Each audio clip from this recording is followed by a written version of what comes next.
It was an operation. Those were the words from the president himself. See, by framing it this way, it wasn't presented as an act of war, but more like a massive law enforcement action.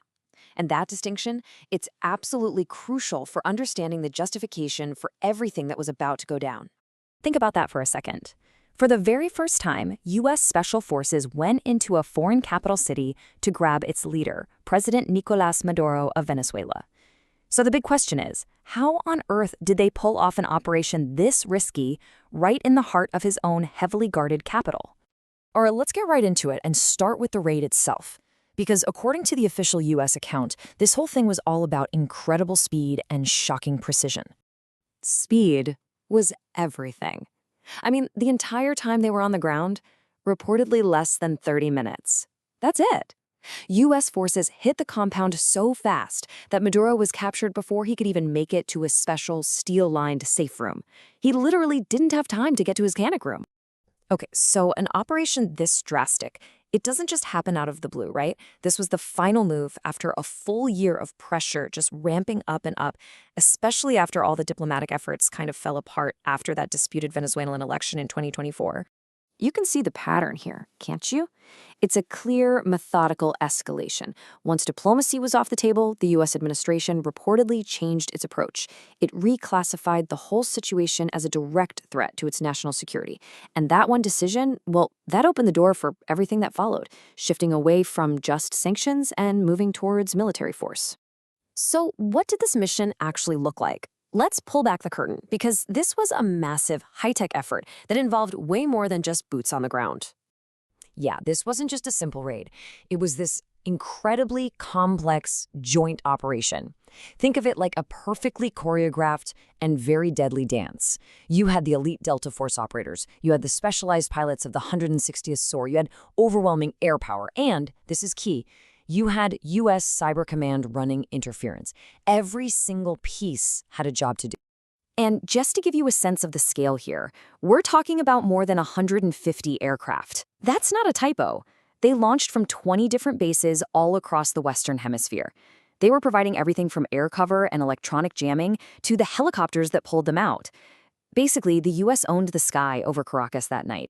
So here's the playbook, broken down into 3 phases. Step 1, create total chaos.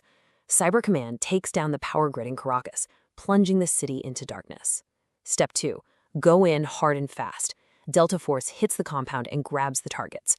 And Step 3, get out clean, flying them out to a Navy ship before the Venezuelan military even knew what was happening. Speed was the whole game. As you can imagine, the moment this news broke, it was like dropping a bomb in the world of diplomacy. The reaction from around the globe was immediate, and, well, people had some very strong and very different opinions. And yeah, the world split right down the middle pretty much instantly. You had major powers like Russia and China basically shouting foul play, calling it a violation of international law. Then you had key U.S. allies cheering it on. And then you had folks like the European Union kind of stuck in the middle, saying, whoa, hold on a second here, trying to balance everything. And it wasn't just an international debate either. Back home in the U.S., things got heated. Critics, like former Vice President Kamala Harris, were making the argument that, look, nobody's saying Maduro is a good guy, but does that mean we can just ignore international law and create chaos?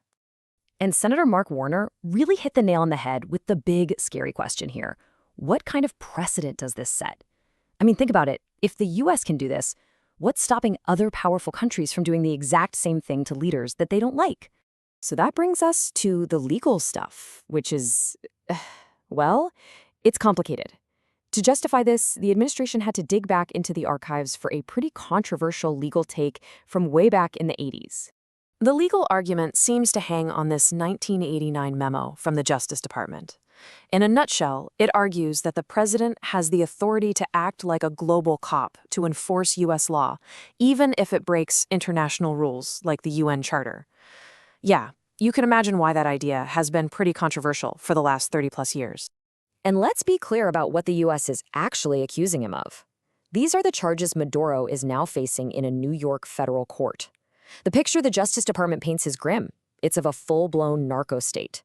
They're alleging he personally partnered up with violent criminal gangs to flood the United States with drugs.